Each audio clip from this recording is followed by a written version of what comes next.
All right, well, good evening. It's a pleasure to be here this evening. You know, it's July 6th, and 29 years ago today, a motion picture came out. Paramount Pictures released a film called Forrest Gump. Some of you may have heard of it. It starred an actor named Tom Hanks. Some of you may have also heard of him as well.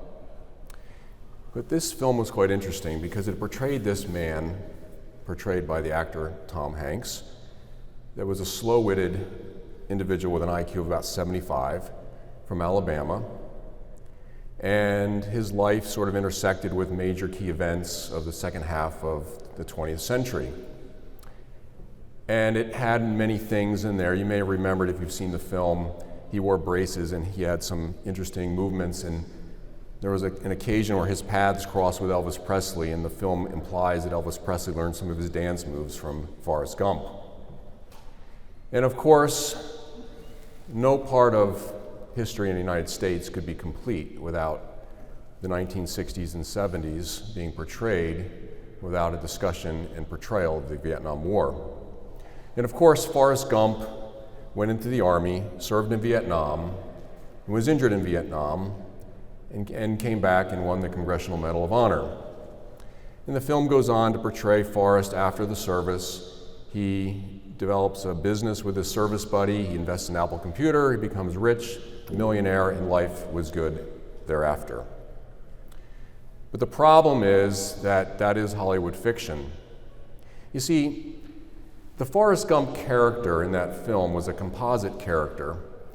It was a composite based upon something that is pejoratively referred to now as a McNamara's moron. That was a Defense Secretary McNamara brilliant idea to get an extra 100,000 troops for Vietnam. They called it Project 100,000. They needed an extra 100,000 troops for Vietnam, so what did they do? They lowered the standards of admission so as to acquire that extra 100,000 troops. The problem is, and again to use the parlance of the times, they essentially inducted morons and retarded people. And I don't mean to use that term pejoratively today because we have different standards by today, but at the time that's what they were referred to. Many of these young men were put on the front lines. Many of them were terribly mistreated in their units. They were referred to as shitbirds. And in real life, their life after the war, if they survived, was nothing like the character in the Forrest Gump movie. You see, I had occasion to represent many of these individuals over the years in helping them navigate the VA system. My name is Eric Yang, and I am a Veterans Benefits Attorney, and I've devoted my professional life to helping America's veterans get the benefits they deserve. And it's not just monetary benefits, and we'll talk about that more as we go along this evening. It's also recognition. It's also obtaining something that to them is a statement that their service mattered, and then the government recognizes what they gave up.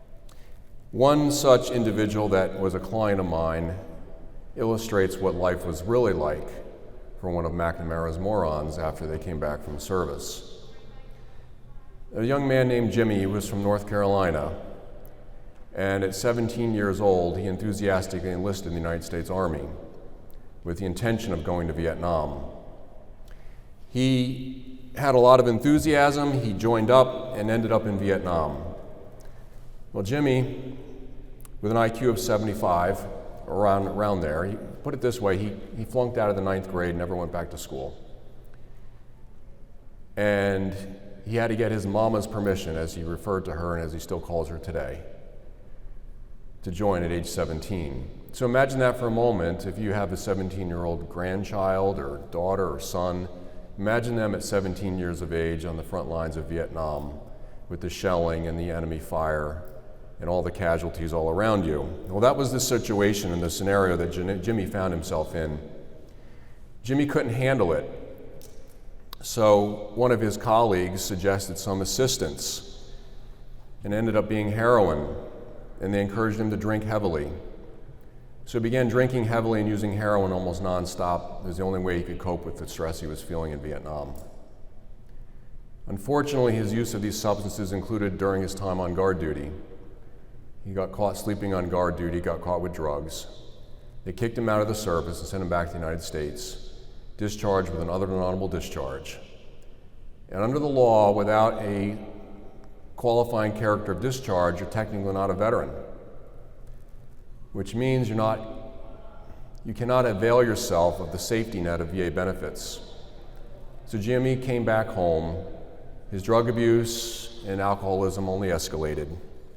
He moved back in with his mother, who was only 15 years older than he was, and she began to care for him and take care of him just like he was when he was 10 years old.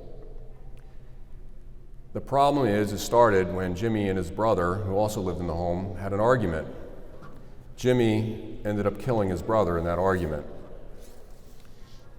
Time went on, and Jimmy began filing claims for VA benefits. He kept getting denied because he didn't have a qualifying character of discharge. He was never really able to hold a job. He continued to live with his mother. 35, 40 years after service, he was still in the same position, living in his mother's house, his mother cooking for him, doing his laundry, and cleaning up after him just like he was when he was a child. But the problem is, Jimmy is now in his 60s, was at the time. He really didn't know what to do. He didn't know where to turn. He finally came to my office, and he needed help. Long story short, we were able to eventually, through a loophole in the law, get Jimmy VA benefits, notwithstanding his character of discharge. But along the way, during the pendency of the appeal, which took 17 years, Jimmy ended up committing another homicide, spent some time in prison again, and this was his life. The consequences of war in Jimmy's life extended beyond Jimmy.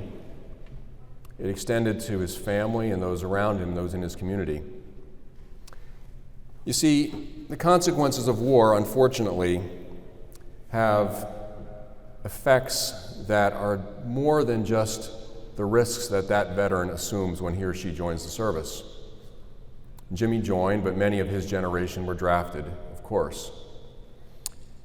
Let's take a look at some of the statistics today. In 2018, 19 veterans committed suicide at VA hospitals. The suicide risk for veterans is 1.5 times higher than it is for the civilian population. Let me give you an example. In 2015, there was a 51-year-old New Jersey veteran named Charles Ingram. He had been trying to get help through the VA for his medical conditions. He needed an appointment with a VA doctor. He called the VA. They gave him an appointment, but 3 months into the future. Charles was very upset about this when he showed up at the VA hospital for his medical appointment 3 months later, and he promptly set himself on fire on the front steps of the VA hospital and committed suicide. Veterans are 8.3% of the population, but they account for 14.3% of all suicides. Suicide is the 10th leading cause of death amongst American civilians. It's the second leading cause of death amongst veterans. Suicides in the veteran population account for 30.1 deaths per 100,000.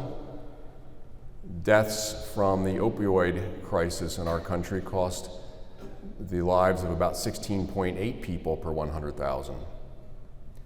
So it is a significant problem. It is a problem that is a residual of war and oftentimes service in the military. And it's a big step for people to join the service. They take on a lot, they assume a lot of risk, and they do a job that very few people in our society are doing these days. The number of people that are serving in uniform as a percentage of our population is less than 0.5%. It's a very small percentage of our population. During the Afghanistan and Iraq conflict, an American personnel, a military personnel person died every 80 minutes. Every 36 hours. But an American veteran commits suicide every 80 minutes. It's an astounding statistic. But why? Why do we have this problem? You know, suicide has many factors. Mental illness, exposure to trauma, financial burdens, chronic pain, terminal illness, depression, substance abuse, all those things all contribute to the problem. The problem is this: if you come back from service like Jimmy did, and you're dealing with substance abuse issues, maybe you're self-medicating with alcohol and drugs to try to quiet the images in your mind of what you've been exposed to. You've had trauma exposure. You may have had a predisposition towards mental health issues based on your upbringing. You're not able to really hold a job, so financial burdens are plaguing you. You may have also suffered some physical injuries while you're in the service. Maybe you're airborne, you've got a lot of knee pain and back pain and joint pain. Chronic pain plagues you every single day, you can't escape it. You have a convergence of all these different factors, these concomitant factors that all play upon the psyche of a veteran who experiences and has experienced things that his civilian counterparts that are all around him have never experienced. When an average civilian experiences a death in their life, it may be a loved one dies of old age, maybe it was an uncle that died of a heart attack or a cancer diagnosis, the types of deaths that we're accustomed to hearing. And when that happens, the family and friends of that individual rally around to provide support, and they can empathize because maybe they went through an experience where they lost a mother or a father or a grandparent. But think about the veteran who lost a buddy in a very serious combat situation and watched him die. How many of the people around him and his community can really relate to that and empathize with him? Not many. And as a result, they often feel isolated, and this only compounds the mental health crises that they experience. We don't really know why for sure. I can suggest some theories based on some statistics. First of all, many of these veterans are diagnosed with comorbid mental health conditions. There may be depression, PTSD all together, and they manifest simultaneously. But there's also evidence to indicate that the income status of your family growing up may be a factor in creating greater or lesser risk for developing mental health problems. The data indicates that individuals coming from lower economic backgrounds have higher risk of developing mental health problems. But what's interesting is that a 2008 study from Syracuse University noted that the highest income families in our society are the least likely to send their children into the military. Military service, the military draws upon groups from the lower and middle class sectors of our society. The highest quartile of income earners are the ones that do not send their children into service. It also has great additional health impacts because if you've been following the news, you'll note that fiscal year 2022 was the first time since 1973 that the Department of Defense was unable to meet its quota for the all-volunteer Army or all-recruited Army. There are many reasons for that, but there have been some that have been cited, and those are, of course, criminal histories, drug use, and that includes marijuana because the federal government still does not recognize marijuana as being legal, although it is in many states. The other is the obesity epidemic in our country, where there are not enough fit young people that are eligible to serve. But there are patterns to the obesity epidemic in our country that tend to predominate in the South. And there's something called the Southern Smile, which is where most of the recruiting occurs. It goes from the mid-Atlantic down through the South, and those are the areas that the recruiters tend to target the most, where they draw most of the recruits from. And this is a problem that does impair national security. It's been talked about by others. If there are not enough fit Americans, there are not enough to volunteer for the service. That leaves the Department of Defense with fewer options, and it creates a significant question as to how are we going to sustain the size of force that we currently do in a world where China and Russia are on the ascendancy. Well, maybe Russia might be a question mark at this point, but certainly China is on the ascendancy, at least it's projecting itself as such. Can we really sustain the level of force that we currently have if we cannot recruit enough volunteers from our current population? Don't know, but that's a significant concern. There's an interesting fact, and I think it speaks to, and this is somewhat off topic, so forgive me for a moment. There are studies that have been done around the time of the Second World War where American GIs generally went to Europe being an inch, maybe 2 inches taller than their European counterparts. The average height of the American male has remained stagnant in the United States since World War II.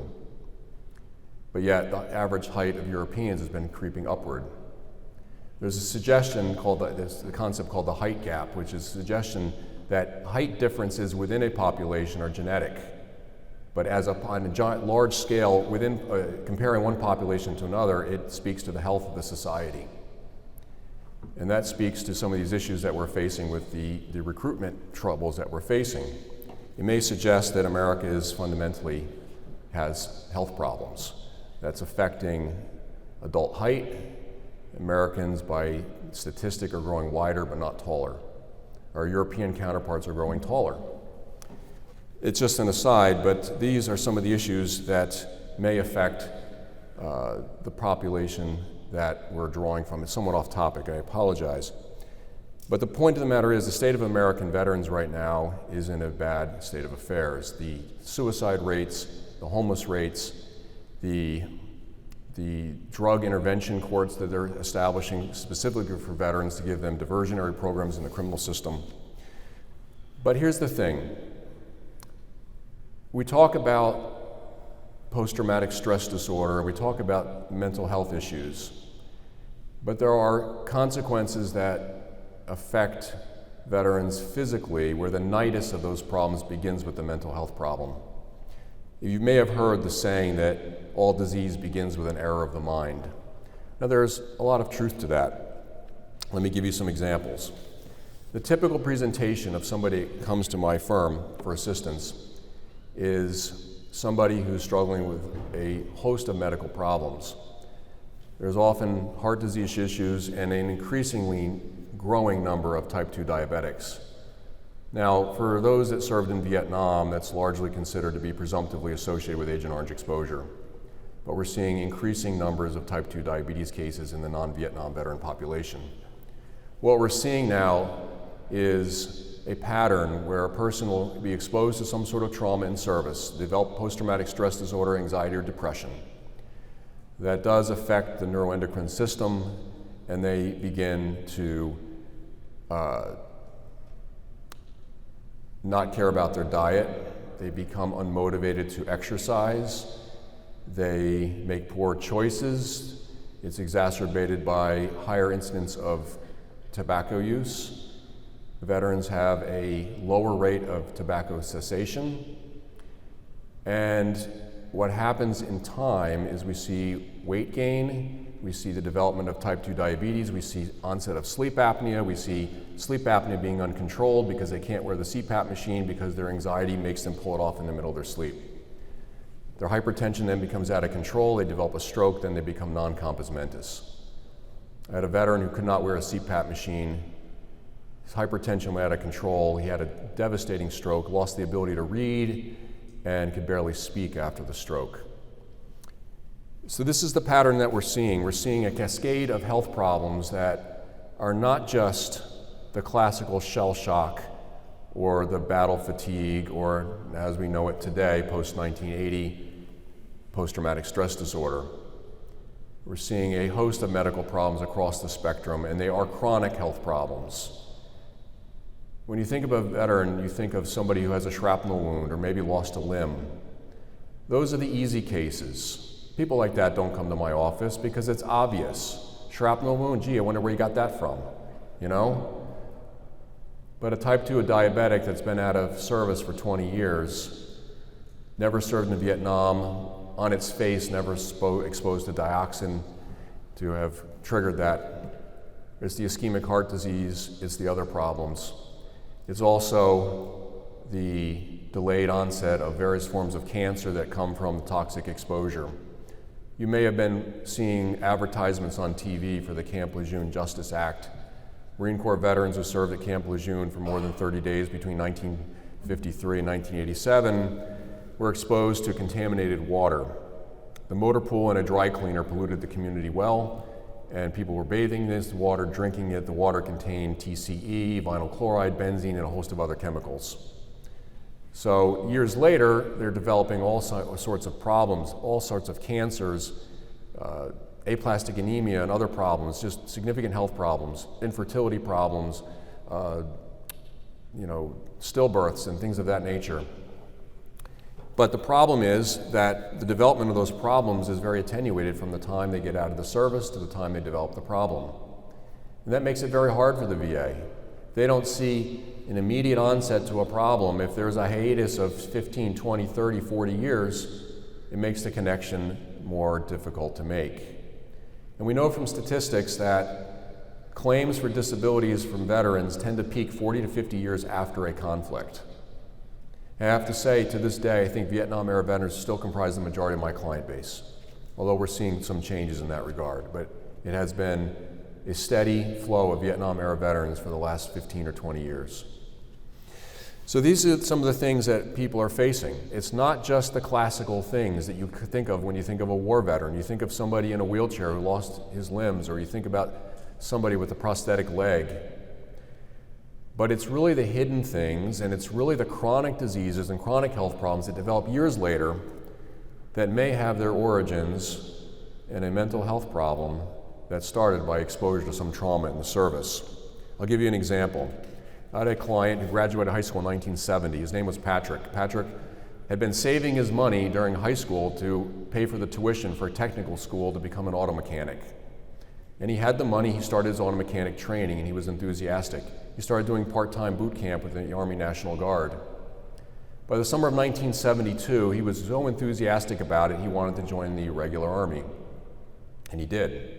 Now, 1972 was not a time when a lot of people in our country were eager to join voluntarily. I think May 1972 was the height of the protests against the Vietnam War. Watergate was unfolding at that time, if those of you that remember. But Patrick was nevertheless enthusiastic about joining the military, and he went off, and his father saw him off when he left for boot camp. Now, the interesting thing was his father testified at the hearing, and there was this dichotomy in his father's testimony. On the one hand, you could sense for that moment, as his father was recalling the emotions he felt at that moment, sending his son off to boot camp, the pride that he felt for his son going off to serve his country. That same pride was also juxtaposed at the same time by a tremendous sadness. Sadness because the son he sent off to the Army never came back the same person. Now, it wasn't that Patrick suffered a fatal wound in battle. It wasn't anything quite so extreme, because you can sort of understand that. Patrick was riding in the loader position of a tank. The hatch was up, and the tank hit a gully hard. It threw him forward in a seat, and it caused the hatch to come down hard on his head and on his right dominant hand. It basically severed several fingers off of his hand and caused him to suffer a severe head trauma. He spent about 3 weeks in recovery at Fort Dix Hospital, and they did end up having to amputate another finger surgically to try to save his hand. So he's left with tremendous numbness, pain, and disfigurement of his right dominant hand. And as he's there recovering, he's thinking to himself, his military career is over, and he looks at his hand and he says to himself, my career as an auto mechanic is also over. But what started happening was more than just the pain in his hand. He started feeling different. His emotions started becoming inexplicable to him. He couldn't control his emotions. He said years later, in his simple way of explaining things, he says, when I got hit on the head, it made me lose my wit. In a sense, he lost his personality. He became somebody quite different. And I think the best way to explain it is, I'm sure that many of you have heard of the story of Phineas Gage, that railroad worker for the Vermont Burlington Railroad in the mid-19th century who was tamping down gunpowder into the holes they were drilling to blast for the railroad, when a spark occurred and drove that tamping iron up through his eye and up to the top of his head and took out a part of his frontal lobe of his brain. What was interesting about Phineas was that he retained his cognition and his memory, but what happened was he was no longer the same person. He was by all accounts, a reverent, church-going, responsible foreman for the Vermont Burlington Railway.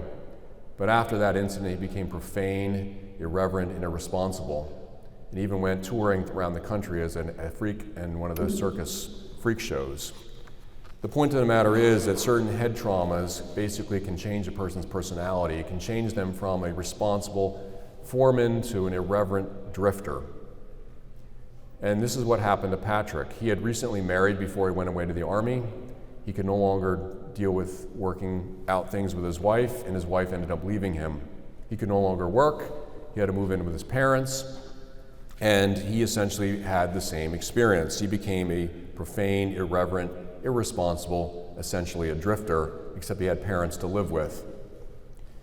His life changed completely. He became psychotic, and they put him on heavy doses of antipsychotic medications and other medications to treat his psychiatric problems. When he joined the U.S. Army, he weighed 160 pounds. Years later, after years of dosing with these psychiatric medications and dealing with his psychiatric problems, his weight had ballooned to 325 to 330 pounds. He more than doubled his weight.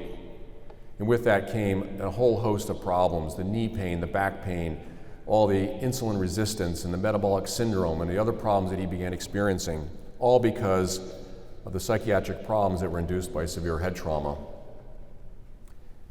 We eventually won him his benefits, I must say, but it took a long time to do.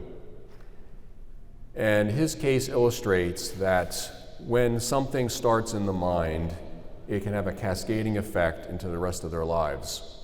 They lose relationships. They develop significant health problems. I had another client, his name was Johnny. He was severely beaten in the service, severely beaten and attacked in the service. He had many injuries, among which were the loss of all of his front teeth. He developed such a bad case of PTSD that he came home extremely volatile, extremely unable to deal with people, and ended up using dental records to prove his case. But the problem is he did manage to get a wife and to have a child with that woman, but there was an incident where his wife did something that provoked him and triggered his PTSD, and he attacked her. And she suffered some very serious injuries that ended up being fatal. The problem is she ended up having to go into a nursing home to recover from these injuries and never came out. It took 8 years for her to die from those injuries. And Johnny was eventually charged in the homicide, spent 19 years in prison. The consequences for his experience flowed out to those around him and those in his family, and it was greater than just what he assumed the risk for when he went into the service. So this is the challenge that we face, and that is we need a military to maintain our way of life, to maintain our dominance, our American hegemony across the globe. But it comes with consequences, and our society needs to be prepared to support veterans and to care for them and to make sure that their needs are met. But also, the stories of Jimmy and Patrick and others, they illustrate the effects that living veterans face when they come back from the service. But think for a moment, about 5 weeks ago, we celebrated Memorial Day. Now, Memorial Day, of course, had its origins right after the Civil War. I think it was first celebrated in May 30th, 1868. I think it was General John Logan, who was one of the commanders of the Army of the Republic, first proclaimed it. And it's no surprise that the Memorial Day celebrations in the beginning occurred against the backdrop of the American Civil War. Think about it for a moment. In 1860, the population of the United States was about 31 million. And if I recall, there was a New York Times article about 9 or 10 years ago that discussed data that indicates the previous fatal casualty numbers for the Civil War were too low, and they revised that number up to about 750,000. So with a population of about 31 million, that equates to about 2.5% of the population being killed in one war. If we take let's just say, I don't know the exact population of our country today, but let's just say it's around 300 million, that would require us to engage in a battle or a war that would cost 7.5 million deaths, okay? So put it in context, it's a huge number of people that gave their lives. So many paid the ultimate sacrifice, and not just coming back with physical and mental health problems. Many never came back at all. And Memorial Day really came about because of that recognition that 2.5% of our population died in the Civil War. And of course, the Memorial Day celebrations took on new meaning, of course, when the Great War occurred, as World War I was once referred to. And that was a war that perhaps can be characterized as one where medieval battle techniques met modern technological weaponry, and the casualties were enormous. The Allies suffered 5 million dead, 13 million wounded. Much of that fighting occurred, of course, on the fields of Flanders, Belgium, in the trenches. And it's interesting, there was an American colonel, a medical corpsman named John McCrae, and he had spent time in Flanders treating the wounded and taking care of them. And as the story goes, he took time to rest on the back of an ambulance, and he looked out across the fields, and the poppy flowers were beginning to grow. And he penned a poem that perhaps many of you have read or heard of before that came to symbolize Memorial Day for what it has come to be known today. And I'll share it with you today. He wrote this poem and he scribbled it down. It said, "In Flanders fields the poppies blow, between the crosses row on row, that mark our place, and in the sky the larks still bravely singing fly, scarce heard amid the guns below. We are the dead. Short days ago we lived, felt dawn, saw sunset glow, loved and were loved, and now we lie in Flanders fields. Take up your quarrel with the foe, to you from failing hands we throw the torch, be yours to hold it high. If you break faith with us who die, we shall not sleep, though poppies grow in Flanders fields." But sadly, I think most veteran service organizations would agree that many Americans have largely lost sight of the meaning of Memorial Day. Maybe it's become just another 3-day holiday weekend, day where we take advantage of sales at the department store or watch sports or just sit around and do nothing. But behind the holiday are millions of people that have given their lives in service of country. And it's that spirit of people who gave the ultimate sacrifice that I think in some ways still embodies our living veterans today. Currently, nobody's forcing them to join the service. They join of their own free will. They are heavily recruited, of course, but they join. They wear the uniform and they undertake risks that most people are unwilling to take. And I'm often humbled and honored to represent many of them. Back in December, I did an event similar to this in Denver, Colorado. And a man came to that event. He was 98 years old. He was a Marine Corps veteran who fought in the Battle of Iwo Jima.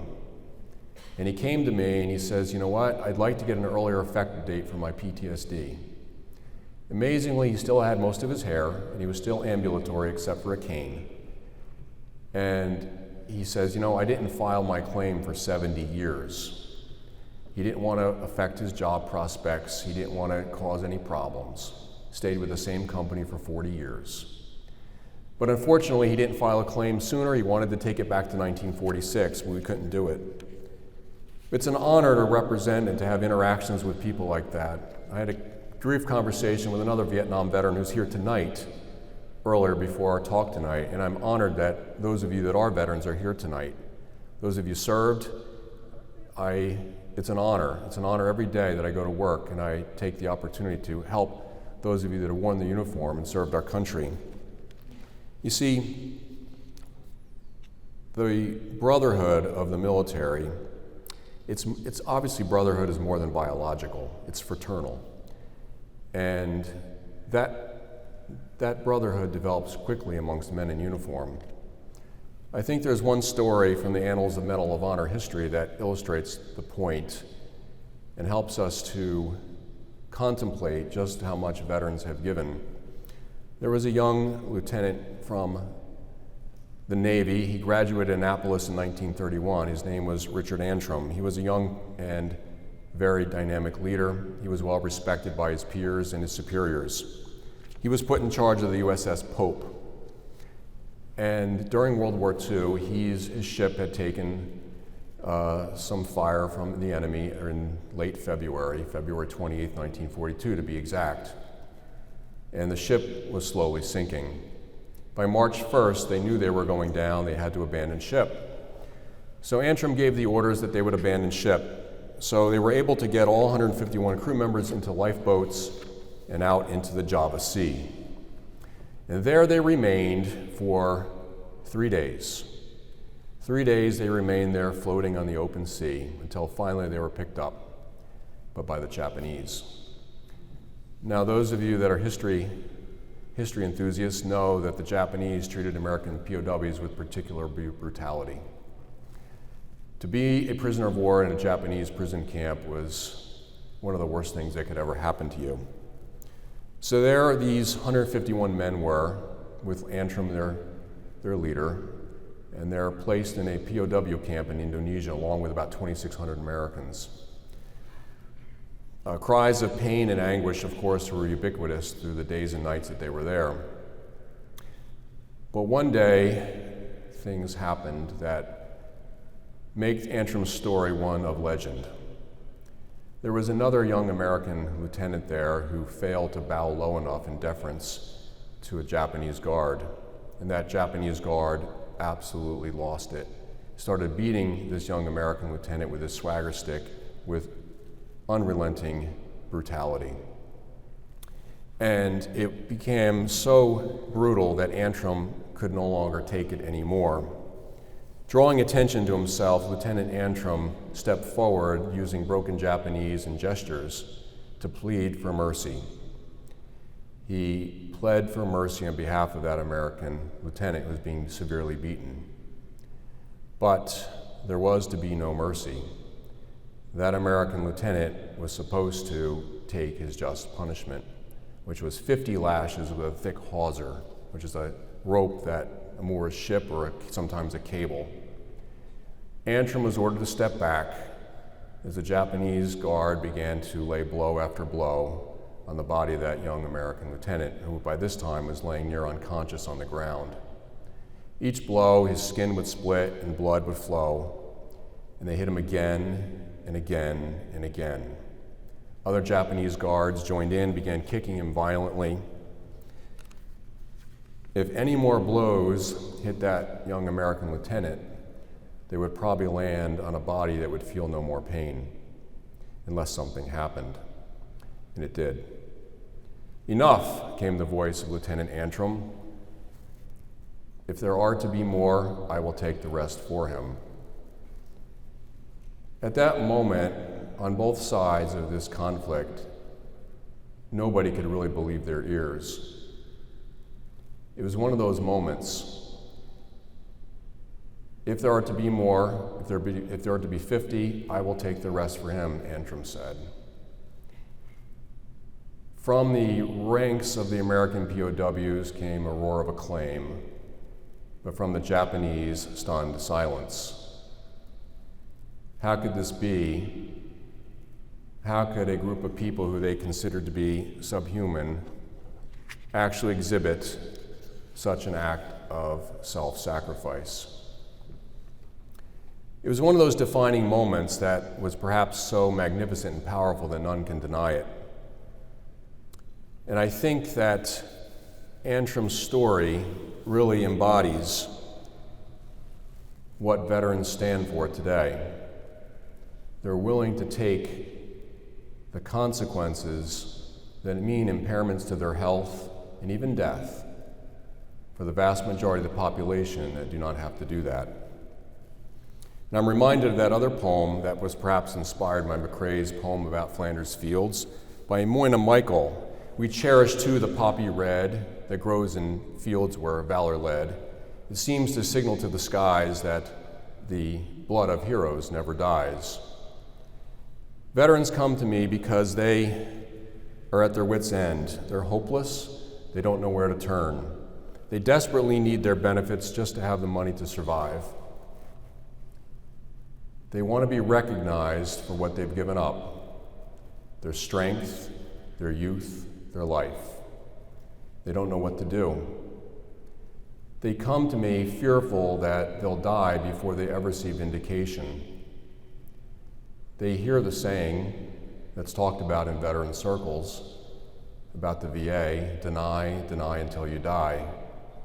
And their only hope is that they'll eventually get something and have some time to enjoy it before they die. So I counsel them, and when I do, I often remind them of the 23rd Psalm. The Lord is my shepherd, I shall not want. He maketh me to lie down by green pastures. He leadeth me beside the still waters. He restoreth my soul. He leadeth me in the paths of righteousness for his name's sake. Yea, though I walk through the valley of the shadow of death, I will fear no evil, for thou art with me. Thy rod and thy staff, they comfort me. And I tell them, I say, look, I've taken many a veteran by the hand and led them safely through the valley of the shadow of death and brought them safely to the other side, and I can do the same for you.